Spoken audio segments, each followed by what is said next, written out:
Hi, everyone. Thank you so much for being here today.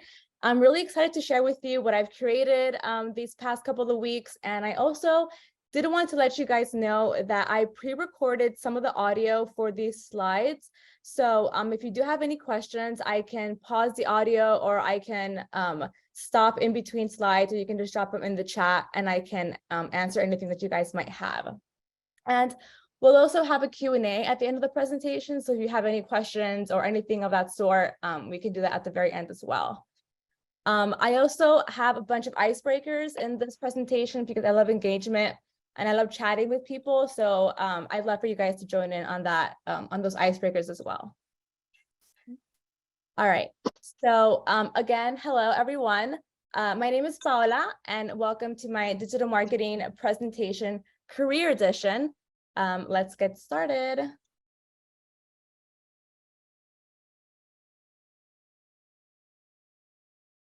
Today, we are going to be discussing digital marketing. Before I continue that, can everybody hear that okay? Mm-hmm. Yeah, okay, cool. Now emphasizing on programmatic media buying.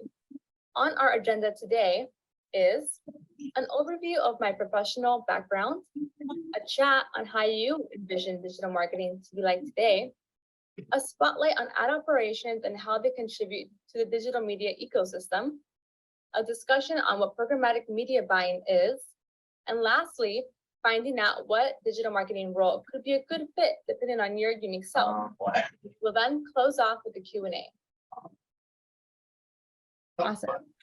All right, and for our first icebreaker of the day, I wanted to ask everybody what your favorite breed of dog is. You can answer audio-wise, or you can put it in the chat. Any dog, or if you don't like dogs and you have cats, tell me your cat's name or what breed they are. If you have a hamster or a fish. And I also have my dog. I have a blue heeler, so I had to add a blue heeler in there. My friend Jane has a pug, so I had to add a Newfie in there. My friends Tiffany and Carlos have a Malinois, so I had to add Sunny in there. My friend Carla has a Corgi. She has 2 Corgis, so I had to add those in there as well. Let's see, Chihuahua, Pit Bull, a good mutt. That's a great answer, Scott.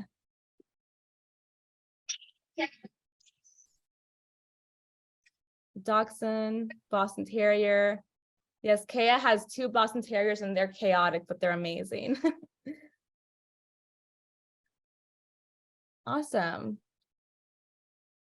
All right, and we'll move along now. For this slide, I wanted to include my job history to show my personal pathway towards where I am today. I also chose to be transparent about my past salaries because it's important to acknowledge that everyone's professional path in life is unique to you as an individual. Here, you can see my trajectory from being a Chipotle manager to ad operations at KORTX. I did not receive my first substantial pay bump until I started working at Clear Channel, where I managed digital billboards across the country. The experience I acquired at that specific role is what helped me get my current role today with KORTX. One big regret that I do tell any student, though, especially when they're in their 20s, is not searching for internships. Internships hold immense value in numerous ways, such as networking, increased salary early on, hands-on learning, all at a young age. This is especially important in the digital marketing industry. So this is pretty much just recapping a little bit of where I've been in my professional experience. I love to talk about my experience professionally with anybody that's in the same industry as me, and about the things that I wish I did. I always tell everyone that's a student that internships are really, really important for so many reasons, like I mentioned beforehand.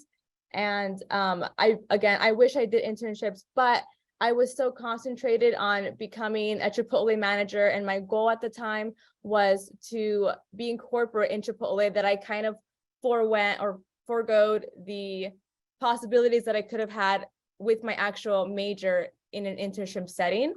And so, yeah, again, one of my biggest regrets Does anybody happen to have any questions about this slide or any comments, anything like that that you guys want to chat about? Yes, Scott Wyckoff. Oh, I guess you can't send me sorry about that. Scott Wyckoff from Walsh College. So I wanted to ask you, could you talk to everyone about, and maybe it may not be appropriate at this time, but could you talk to everyone about how you approached doing well in your job, how you broke down each task, what you understood it took to create success in that job once you were given the proper description of what it took to create success in that particular your roles and the duties and responsibilities that you'd end up inheriting as you went into some of the newer positions that you took on. Yeah, Scott, thank you for your question. Even though Chipotle sounds like a really maybe a younger person type job, or you don't really learn anything for your future professionally at Chipotle, I learned a lot about management there, and I learned about what it takes to be a good manager and how it is to be a leader and not just manage people. And I think leadership qualities were really important for me to learn as I looped into the Taskus job, where there I would analyze a lot of the data for our clients when it came to content moderation. So being a leader in that realm is really helpful with the Chipotle experience, because when doing the client analyzation for content moderation, we were graded on how well we moderated content. So having those leadership qualities really helped when it came to telling people about their performance and how to improve on their performance. And so then that led to digital operations, and digital operations for me at Clear Channel was a really big jump for me because this was more towards what I majored in college. So there I learned a lot about not just leadership, but also taking the reins on a lot of the tasks that we used to have there at Clear Channel. That team that I was a part of was the very first team that they had ever had in the San Antonio office where I'm from. And so there, because I was the first one hired, it was my responsibility to train everybody else that was hired after me for our big team. So again, those leadership qualities that I learned, even from Chipotle, helped me years later with Clear Channel. And then, of course, all of the nuance and niche things that I learned in the operations world helped me at KORTX. So everything kind of trickles down when it comes to what you've learned, your learned skills, your soft skills, the ups and downs of every job that you've had. It all comes together when it comes to where you are today. So yeah, thank you. Good question, Scott, of course. Anybody else have anything? Okay, so we'll move on to the next question if you guys want, or icebreaker, if you guys would like to drop that in the chat as well. So if you could intern anywhere in the world, where would you intern?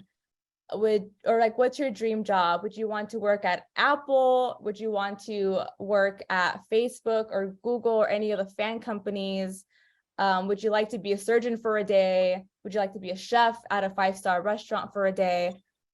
What's your dream job?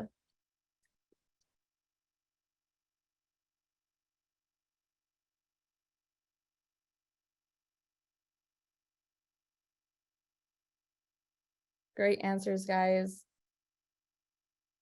Imagineer for Disney sounds really, really cool. Bravo would sound really awesome too.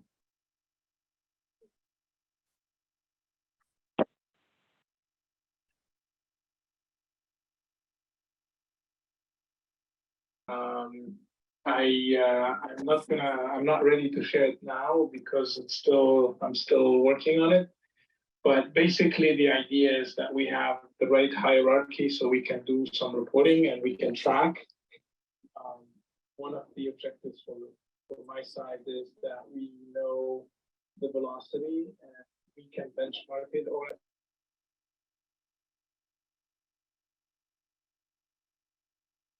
So I'm not sure if that was for the icebreaker.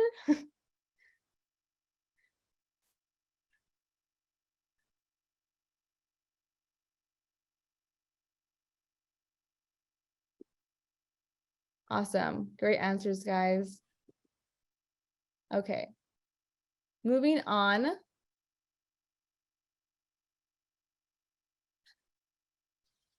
So, how do you envision digital marketing? Well, first, digital marketing consists of all types of branding communication one would have with their audience. So, whether that be through email marketing, search and social like Facebook, Instagram, TikTok ads, Snapchat, or digital out of home like the billboards you see on Rodeo Drive or Times Square. All of these channels can work seamlessly together to create an authentic digital advertising campaign, if executed the right way, of course. And with that being said, let's jump right into one of these points, programmatic media buying. Cool. So before I jump into the programmatic media buying, I have one more icebreaker before we get into the meat of all this. So that question would be, what part of digital advertising intrigues you the most? So I can go back to the other slide and you guys can tell me which one of these bullet points intrigues you the most. And I suppose when I ask about what intrigues you, for example, before I started to work with billboards, I was always really curious about how you would send photos or creative to a billboard. Like, how would people go up there on the ladders and just splash on the vinyl onto the billboard? Or how do you digitally send photos to any billboard in the world? That was always one of my big questions. And then working at Clear Channel, I found out how that actually happens. Or how does Facebook know exactly what you're thinking? How does Instagram know what you're thinking? How does TikTok know exactly what to show you on your FYP? All those questions. What's intriguing to you?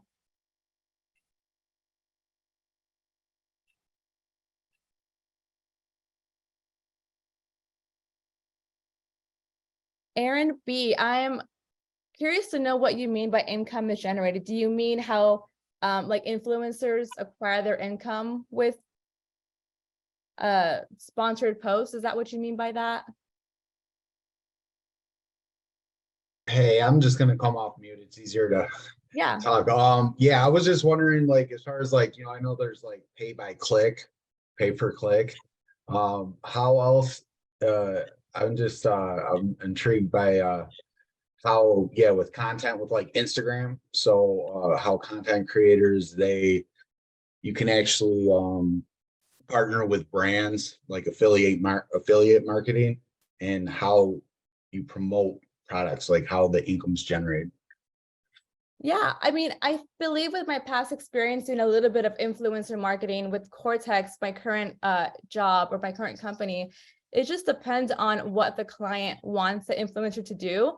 So there's so many different tactics. There's, for example, brand awareness that we'll explore later on in this presentation. If it's simply brand awareness, then the company would pay the influencer just by doing a video or a TikTok or a post about the brand. Like, I love this water bottle because it's great, and then they just get paid for that. Or maybe the client wants actual water bottles to be sold, and they'll pay according to how many water bottles that influencer can tie their name to. And then that's how you get the affiliate codes. Or if you click on the link that they put on their bio, it's tying to them, so they get a revenue or a portion of that revenue. So yeah, there's a bunch of different ways that I think that's how they get their income.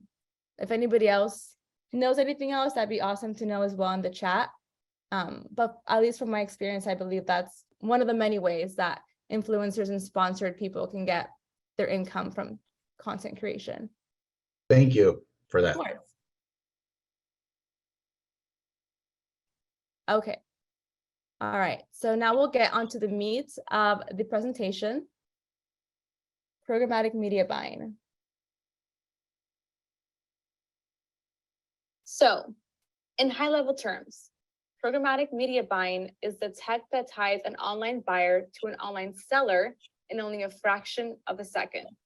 In most cases, the online buyer is an ad operations specialist, which is me, working on a special platform, and the online seller would be any website on the internet.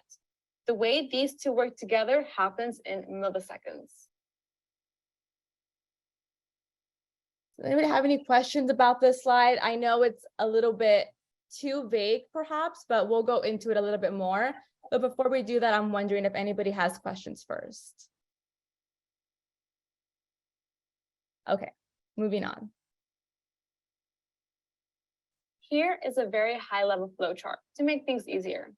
The media buyer in this case is me.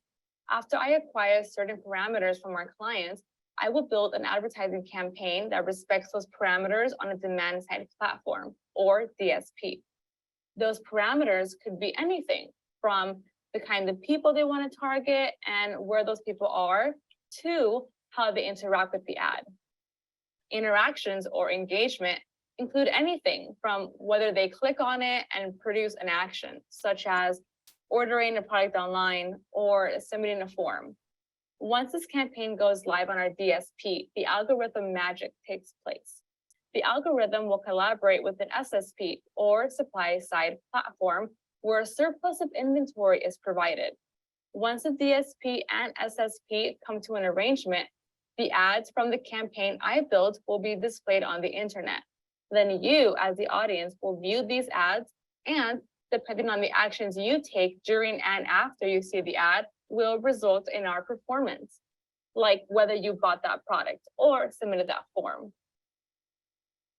All right, excuse me. So again, this is that high level flow chart, and this is pretty much the flow or the process that we take at an ad operations department like the one that we have at KORTX. Does anybody have any questions regarding how this flow chart works?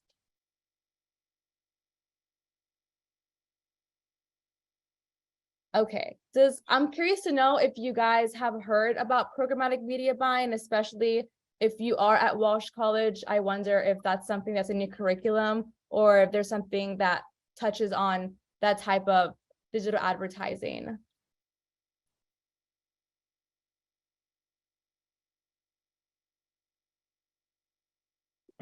So the class that we would have for you that might be closest to this is a course called e-marketing communications.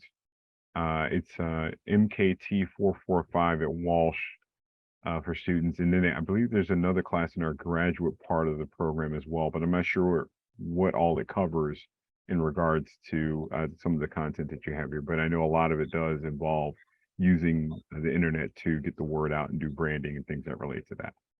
Yeah. Okay. Thank you for that. So programmatic media buying is a very, very subcategory of the entire digital marketing ecosystem.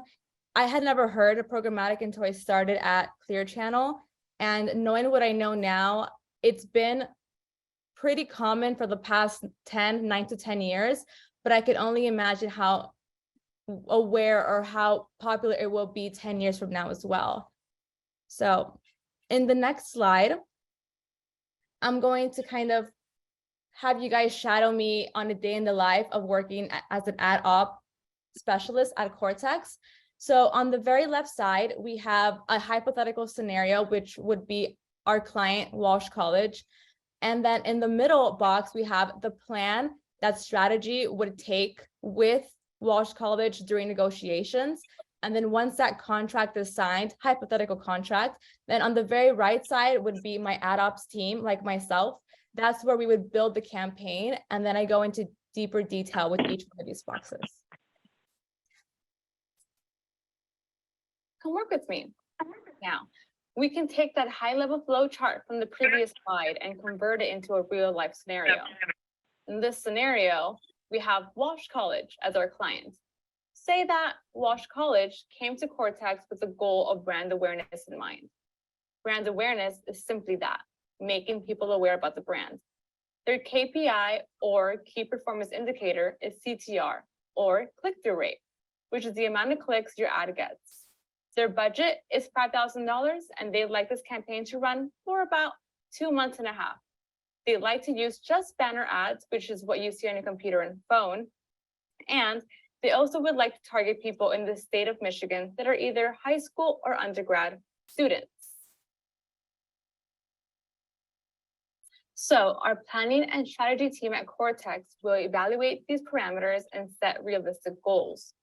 In our hypothetical scenario, Walsh College is a new client. Therefore, we don't know how performance will look like. So in our plan, we include CTR benchmarks or estimated goals.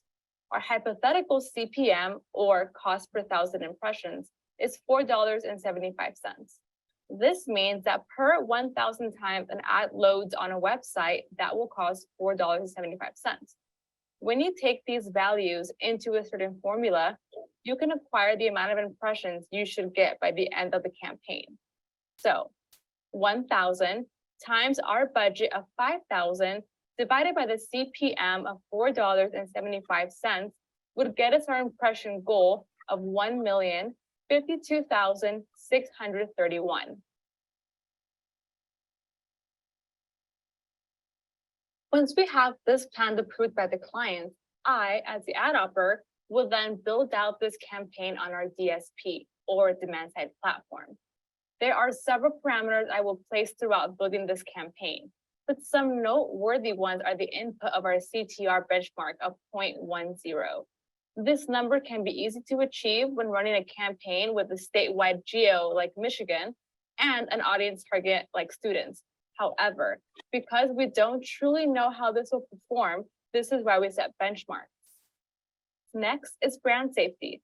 This one is interesting. Our clients range from retail to restaurants to big corporations, universities, or even smaller businesses. But one thing they all have in common is that they don't want to run on inappropriate websites. Applying a default brand safety parameter will ensure that our clients' ads do not run on inappropriate inventory. While doing this, we can also ensure that the clicks we acquire from our audiences are true and authentic and not spammy bots. Frequency is the amount of impressions you deliver to a user in one day. 3 is the default that we use. The reason why you may see the same ads multiple times a day is because whoever created that campaign inputted a very high frequency, which at KORTX, we do not do in order to maintain brand integrity for our clients. Then we will append our audiences that align with what Walsh College requires. Looking at our database, I found real data that states that the users that fall within having a high school degree amounts to almost 300 million people, and undergraduates to 105 million people. I will then append these audiences in order to have the most inventory available, but the work is not over. So that was pretty much an overview of the typical day at KORTX as an ad operator. Again, with the hypothetical scenario, Walsh College comes to KORTX and says, hey, we really want people to be aware of our fall semester in 2023. Can you guys help us? We have a budget of $5,000 and we want to target the state of Michigan. We want to target people that haven't graduated high school just yet, or that have graduated high school recently, or even undergrads and other colleges that are willing to relocate and transfer over to Walsh College. So with that, KORTX, again, will build the plan and they'll say, well, this is our CPM, this is what we charge, and with your budget, we can allow you this many impressions with this geo being the state of Michigan and these audiences. And once they come to an agreement, then it comes to us as ad ops, and then we build your campaign with all those parameters that I had mentioned beforehand, ensuring that we have brand safety applied, ensuring that we're able to meet the benchmark, and ensuring that all those audiences and the geo are put on correctly. Are there any questions regarding how this process happens? Yeah. Based on your geographical locations, it seems as if under this scenario, you wanted to restrict it to the state of Michigan. What about other states or the international community that might be interested in attending Walsh? Will this search allow them to be able to get this information? Based on your scenario that we are targeting state of Michigan as a catchment area. Over. Sure. So are you asking if it's possible for us to target people outside of the state of Michigan? Yes, and international too. Yeah, so international targeting would need a lot more budget. And because the budget in our hypothetical scenario is a little bit on the smaller side, we would want to concentrate more on what's local to Walsh College and what's more realistic. After we see really good progress with something local in the state of Michigan, then Walsh College might be able to allocate more of their budget to KORTX and we can open up the geography of the targeting for future campaigns. But for now, in our hypothetical scenario, KORTX might want to start small and then expand from there once we see good performance, if that makes sense. Okay. Okay. Any other questions regarding like brand safety? I think, again, like I mentioned, brand safety is really interesting because I wonder if people have ever thought why they haven't seen ads from popular companies and like inappropriate websites. And inappropriate doesn't have to mean just sexual content. It could be hate speech. It could be offensive content. It could be anything of the sort, not just in the sexual realm. So even really popular websites like the Washington Post, the New York Times, the LA Times, they might have content on their articles that have to do with hate speech or political speech, and some companies or clients don't want to be on those websites. So it doesn't have to be just purely bad websites. It could be really popular websites like the Washington Post, but because of what they may write in articles, that could also affect our inventory and where the clients want their ads to be in. I don't have a question. It's more of like a statement. The course that was mentioned earlier, the marketing, I think it's 445 at Walsh. I'm actually in that class currently. And after seeing this slide, this is definitely like the work that we do in that course. So if anyone was interested, I would definitely recommend, because I've done like 3 assignments, basically given a hypothetical, like the client here. Oh, thank you so much. Awesome, I'm thank really you. happy about that. Any other comments or questions? Cool. Sorry, I have a question. Oh, go ahead. Is it possible to still have bot interaction on appropriate websites? And if you do have that bot interaction, is it possible to differentiate the bots from actual human interaction? Yeah, so it's still possible to have body type activity on a campaign that has brand safety on it. If we happen to do say that this campaign for Walsh College, that's 2.5 months, runs for 1 week, and we see a very abnormal amount of clicks on a certain day, then on that day, say it's June the 3rd, we could pull a report with the platform that we use and pull a report that shows all of the websites that have been shown on that particular day, and say that there's one website that is not part of that brand safety list, that's maybe like Candy Crush or just a bunch of mobile apps that are known to be pretty bawdy and spammy, then we can create a separate list and exclude all those mobile apps from the campaign, so that after June the 7th or June the 3rd or whenever after you pull that report, we can stop showing ads to all those mobile apps and then have less of a spammy type of campaign, if that makes sense. It does. Thank you. Of course. Can you give more clarification on the building the campaign? I can see the CTR that you have 10 or 1052 clicks. Does it mean that after exceeding this click, it will not, the ad will not pop up again?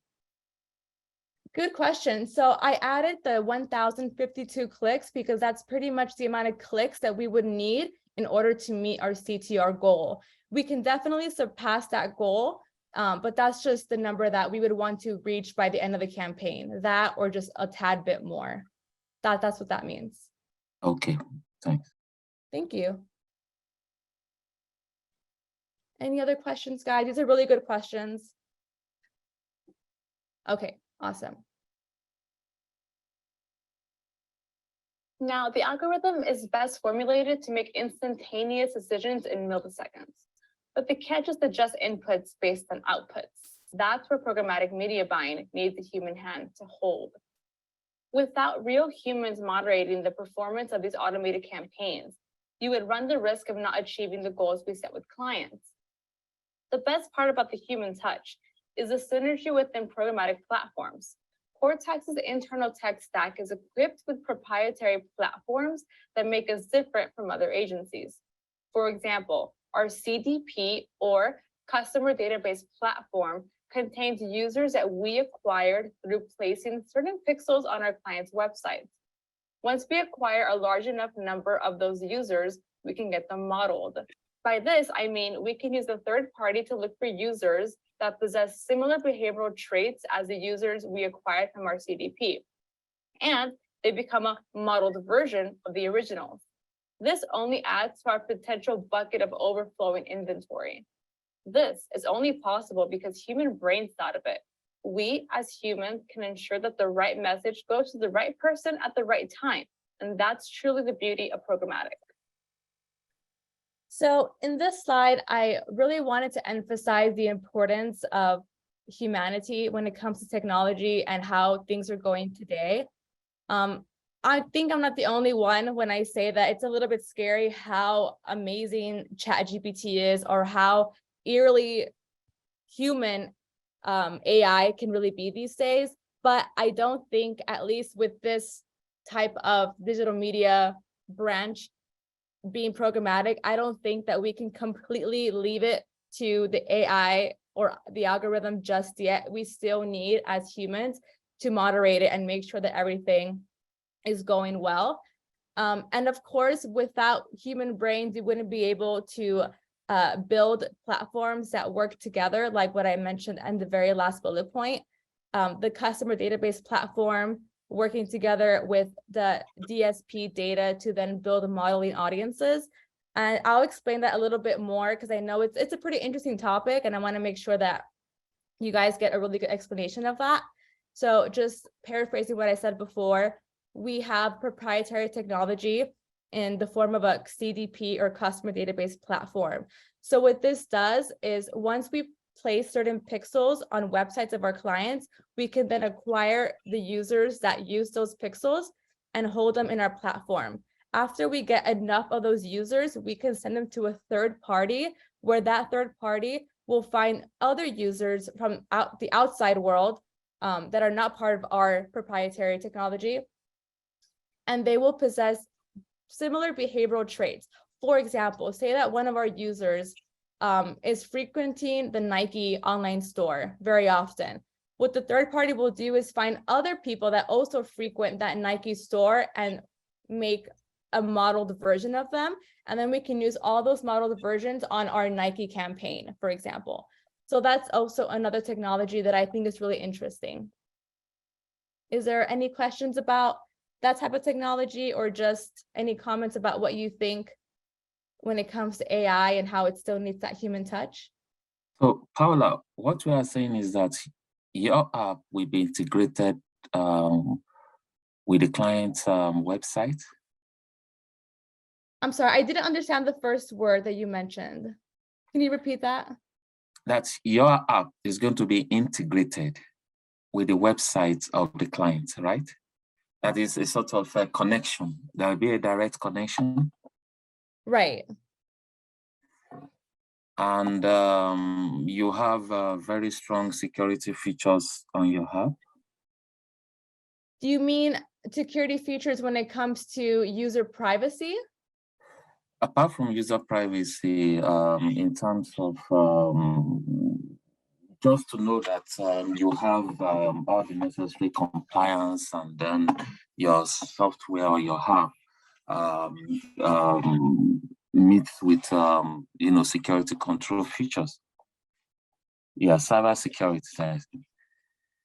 I'm sorry, you were breaking up there. I just heard compliance and security. I don't know if anybody else could hear that. Yeah, he was talking mostly about cybersecurity. What do digital companies do to make sure that everything that they send back and forth between themselves and the clients and the platforms that they interact with have cybersecurity methods to ensure that the people that are involved have a safe way to exchange ideas, information, payment, and things like that.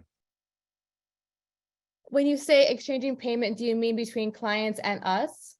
Potentially, yes, if you do that over an internet-based platform, for example. So I'm not the one that usually deals with the billing. So I wouldn't know exactly how they do that. I believe that's what Bright was trying to say. I don't know if I got that right. Yes, you got it, Scott. You got it right, Scott.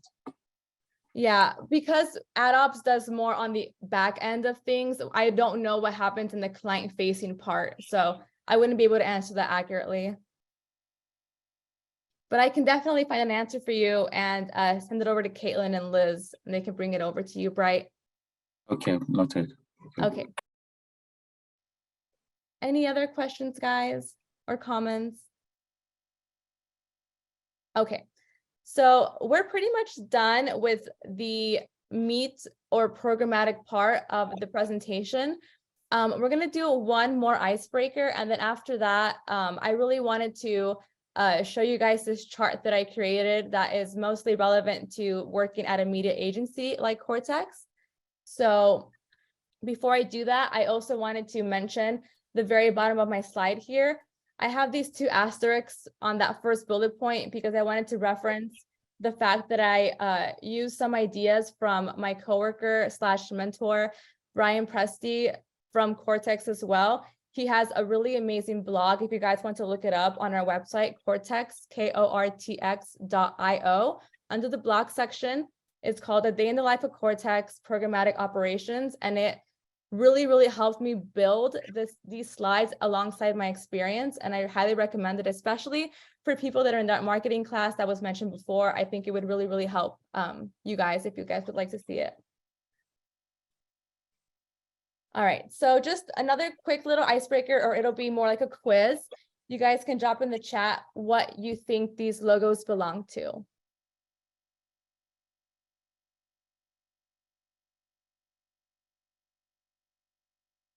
Yes, Taylor's right. It's Hot Wheels. I think the flame gives it away. Yeah. Okay, next one. And it's not the golden ticket for Willy Wonka, guys. Yes, Taylor's right. It's IMDb. And you even spelled it right with the lowercase b. Love that. It's okay, Scott. Okay, and then last one, I actually got this one wrong. So I wonder if anybody else will say the same answer, but this one right here. Yeah, Scott got it first, guys. I said Marlboro. You can't blame me. I think it looks pretty similar to Marlboro. Mhm.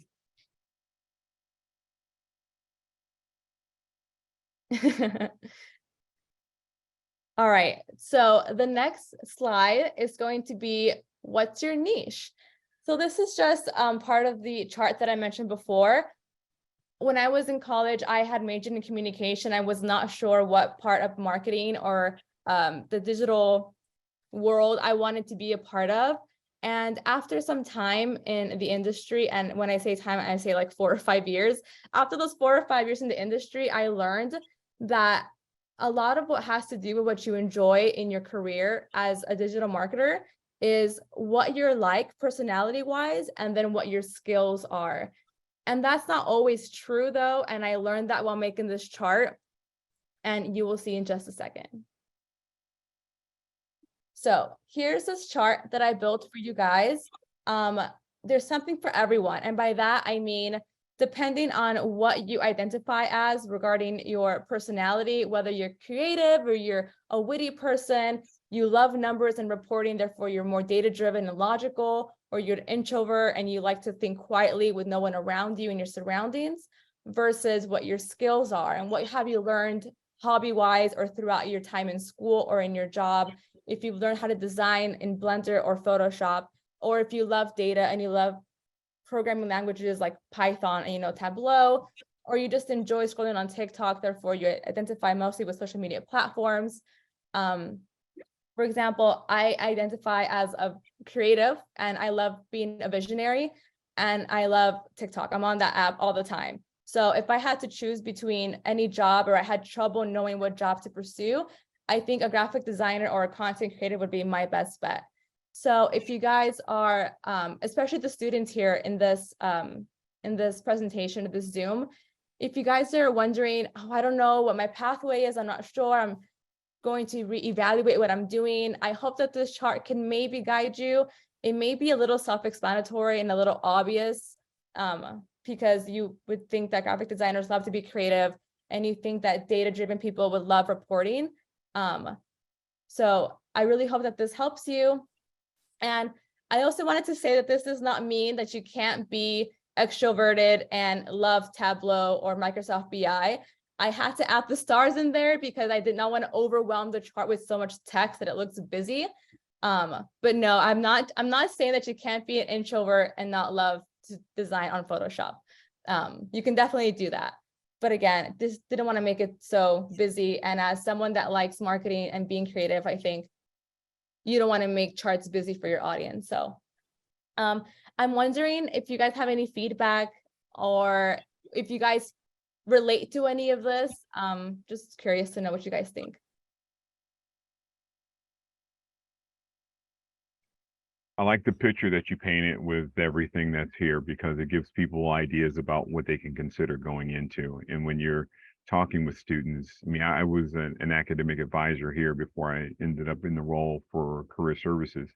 And when you can talk to a student about, you know, trying to take things that they really desire to be good at and matching it to a particular title or role or certain responsibilities or skills that they can use within that company, it makes for a very easy, fluid, and still challenging conversation because it's a matter of getting them to want to make the jump to pursue that in a manner that gives them some type of success, satisfaction and success and fulfillment.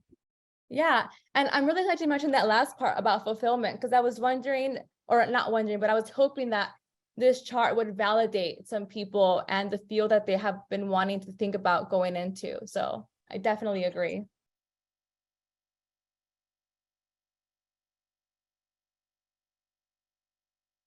Any other comments, guys, or questions? Okay, so that's pretty much it for my presentation. This is the section where we can do a Q&A about anything or everything. I know I already answered some during the presentation, so it's okay, there's none now. But anything at all that you guys are wondering about working at an agency or my history or programmatic or anything of the sort. Could you discuss with everyone what it is that you did to find your voice within the industry and what it took for you to get there? I know you spoke a little bit about it briefly, but I wonder if you can expound on that a little bit more. Yeah, thank you. So ever since I was a little girl, I remember going into restaurants and looking at the menu. And I would look at the menu and say, oh my God, that font is horrible. Or those pictures of the plates of food are not appetizing. And I would just, you know, change the whole template and layout of the menu in my little like 10-year-old head.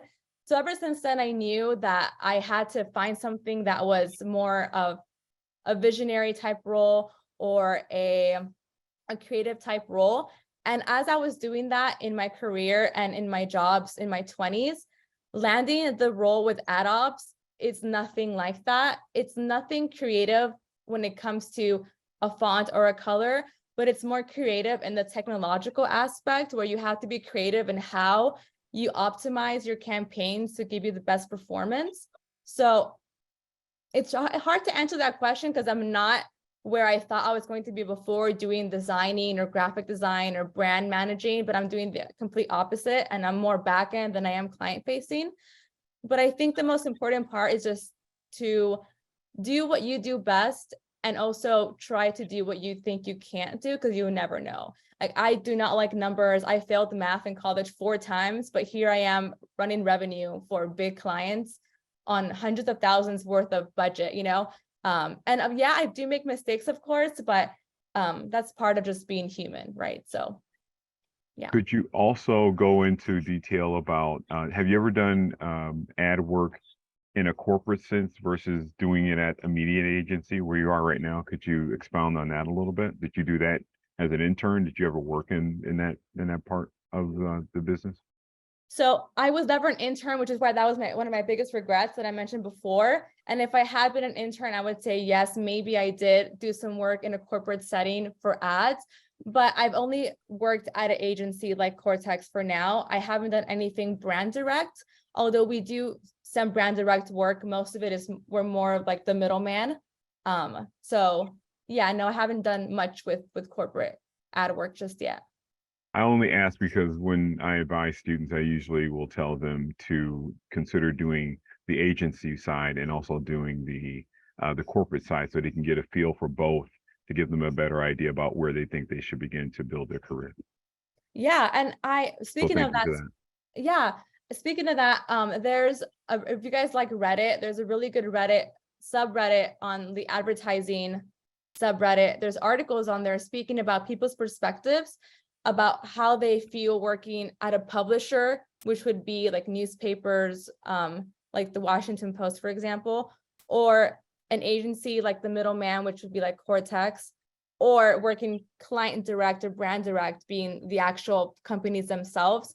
I think it's important to dip your toes in all three of them if you're able to. They're all similar in what the goal is, but the way that they execute the goal is very different. So if you're interested in knowing how all those types of branches work together, I recommend that.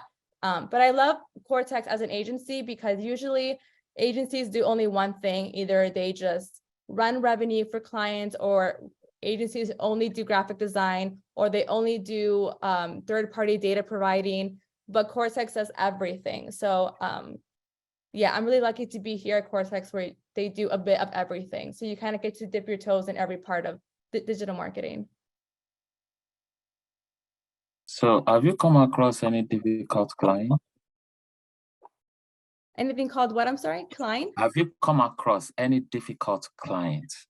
Oh, well, I wouldn't say the clients are difficult. I would say that maybe some set unrealistic goals, which is a very big part of working in an agency and trying to mediate that with high expectations from their end versus the realistic goals that we at KORTX want to set, and then finding that compromise between the two where they have to lower the expectations to meet something realistic so that we don't aim high and then fail, right? So definitely, I think there's difficult clients everywhere, but it just depends on how you're able to convince them with data, because data is very important, right? So you want to convince them with data that things won't work or things will work according to what, data says. And most of the time, do you come up with a concept or the client come up with theirs? If you want to do an advertisement, do you normally say this concept will be good for you, or you have to work or align with whatever the client wants?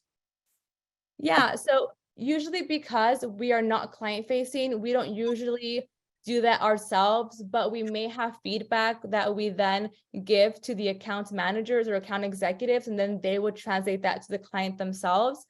Many times, if you do have enough experience, you can speak to the client and tell them yourself. But definitely, if there's something that we think could work better, we will always recommend that because we want the best for our client. So that's definitely something that is allowed and should, be encouraged for you to speak up as an expert. Many times clients don't know exactly what they want or how they achieve it, which is why they come to us as an agency. So we'd hope that they would trust us with our recommendations. Okay, cool. Yeah, thank you. Could you talk a little bit about your transition from working at Chipotle to industry job, and if that was challenging at all or what it was like? Yeah, thank you for that. So when I was working at Chipotle, I was there for 4 years, and I really thought that I was going to move to Denver, which is like their corporate setting, and be in the marketing department for Chipotle. But that's really far-fetched, and you have to do a lot of things in order to do that. So I found the job at TaskUs, which at TaskUs, we would do content moderation for our clients. They would hire just about anybody. They're more like a call center. So, call centers will hire anybody out of high school that has a little bit of experience. So I got pretty lucky at TaskUs getting that job, because from there I was able to get promoted to the client analyst role. And that role is what really opened my doors to reading data, knowing how to visualize it, how to manipulate it, how to speak in corporate lingo with the clients that we were working with. So I think that transition over is what really helped me in my career, is working or acquiring a role that has a lot of client facing tasks, I think. Thank you. Yeah. Any other questions, guys? Thank you guys so much for those questions. Okay, well, I just want to say thank you guys so much for joining my presentation. I'm really glad that we're able to give you guys back about 7 minutes or so. And you're more than welcome to connect with me on LinkedIn if you'd like, or any of my team here. We're all really knowledgeable and really friendly, and we just love, spreading the word of programmatic. So thank you guys very much. All right, and then thank you everybody for coming. We'll go ahead and get that video link out to you in the next handful of days here. So that way, if there's anything you want to go back and rewatch, you'll have it available for you. And then thank you as well to the KORTX team for everybody being here. Thank you, Paula, for all the information. We appreciate it. Thank you. All right, well then have a good afternoon, everyone.